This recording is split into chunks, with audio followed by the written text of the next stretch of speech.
na siya. Doon ba yung mahirapan pag-social? Wala naman daw sa ating sabi. Yung Puro ano lang. sukat-sukat lang daw.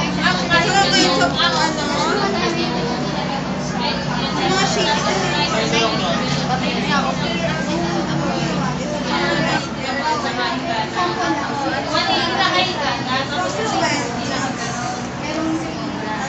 Yung 70 pa ganito. Yung ano pa yung 360 para yung balik na. Kasi yung so 180 lang na ganyan.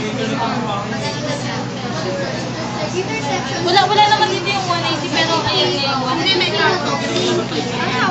Pero may tanong doon. Tapos ito. Ano tawag doon? Tulad nito, in another way. Pangalan nito.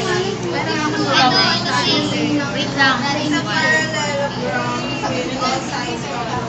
180. Ito, ano sa naging Ano siya dahil 180. So 70. Pa. Tapos 360. all sides only. Anong tawag sa atin? Tapos yung previous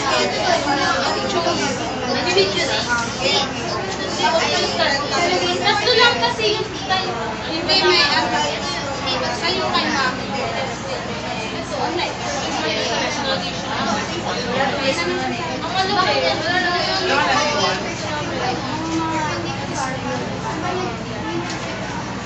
malaki.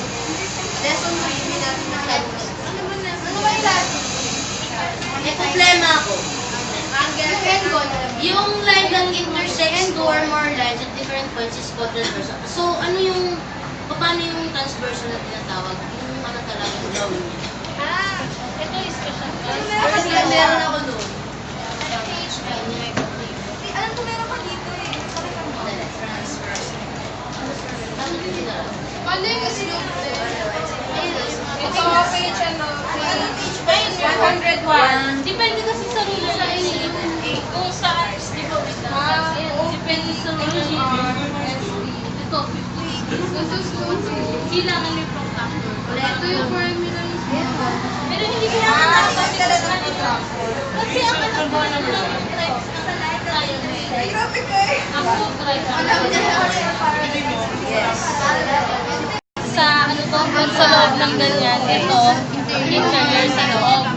Pag nasa loob yung dasa, kasi ito exterior. Tapos pag nandun sa line is transversal. ito yung angle itself. Line OP, QR, then SD mag-intersect sa line N, line QR. Then SD, yun yung tinatawag na transversal line. Radius mo na, explain natin.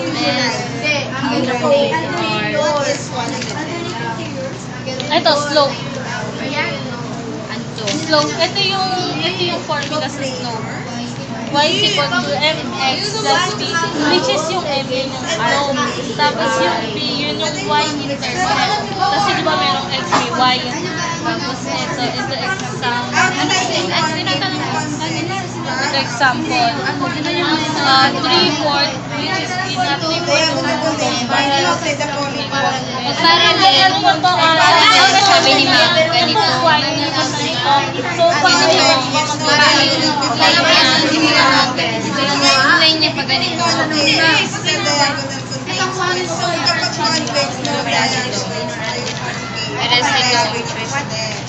Understand.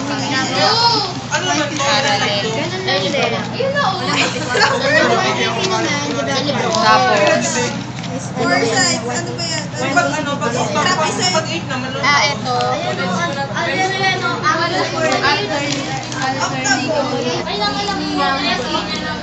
equilateral kapag all sides are congruent. if only. If and only if all Yung angle lang yung sa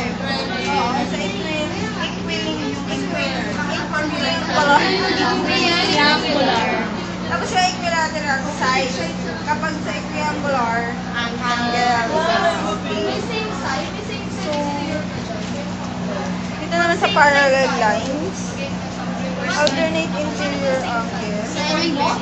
Define perpendicular and parallel. Ano ba yung pinagkaiba ng perpendicular sa parallel?